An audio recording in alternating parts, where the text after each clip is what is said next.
نبی کریم صلی اللہ تعالیٰ علیہ وسلم نے فرمایا کہ میں تبلیغ دین پر تم سے کوئی اجر کا سوال نہیں کرتا الا المودۃ فی القربى، کہ صرف جو آپ سے چاہتا ہوں وہ یہ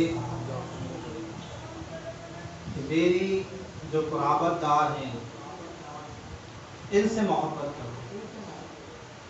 اور حدیث پاک میں لفظ مودت کا ہے۔ مودت اور محبت میں بڑا فرق ہے۔ مچھلی کو پانی سے مودت ہے، محبت نہیں۔ کہ اگر آپ مچھلی کو پانی سے نکال دیں پھر مچھلی کا کیا حال ہوگا؟ تڑپ تڑپ کر وہ مر جائے گی، اپنی جان دے دے گی۔ تو یہی آقا نے اپنی امت سے کہا کہ الا المودۃ فی القربى، میری اہل بیت سے محبت کرو، مودت کرو۔ اور اہل بیت میں کون ہے؟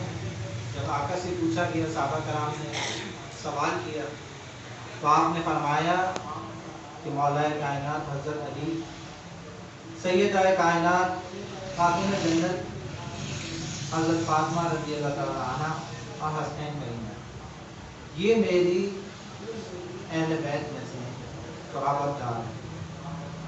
حضور نے صرف اور صرف ان سے محبت کا ہم سے سوال کیا، اور آقا کریم نے بھی حسنین کریمین سے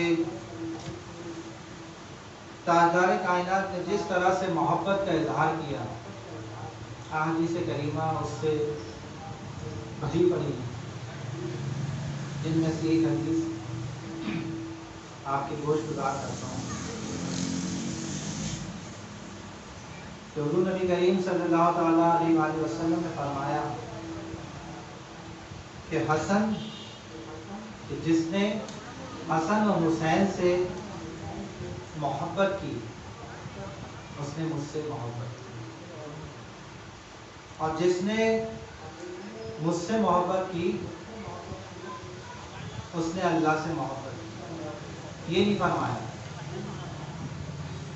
کہ اس نے اللہ سے محبت کی، یہ نہیں فرمایا۔ قابل غور بات ہے کہ حضور نے فرمایا کہ جس نے حسن و حسین سے محبت کی اس نے مجھ سے محبت کی۔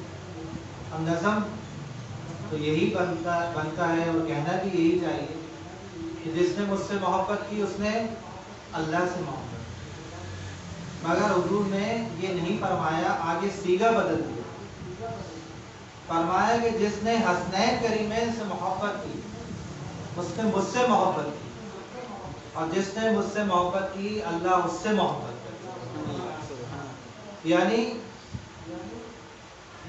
کہ جب جو حسین کا محب تھا وہ مصطفیٰ کا محب تھا، اور جب مصطفیٰ کا محب بنا تو پھر وہ خدا کا محب نہیں بنا بلکہ خدا کا محبوب بن گیا۔ جب رب ملا تو بات یہ نکلی کہ حسنین کریمین سے محبت کرنا گویا کہ خدا کا محبوب بننے کا ایک ذریعہ ہے۔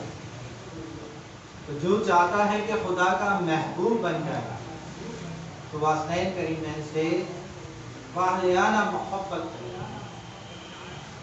اور پھر ایک مقام پہ فرمایا کہ جس نے حسنین سے بغض رکھا اس نے مجھ سے بغض رکھا، اور جس نے مجھ سے بغض رکھا وہ خدا کا مقبوض بن گیا، یعنی خدا کا اس پہ قہر نازل ہو جائے اور خدا کے عذاب میں مبتلا ہو۔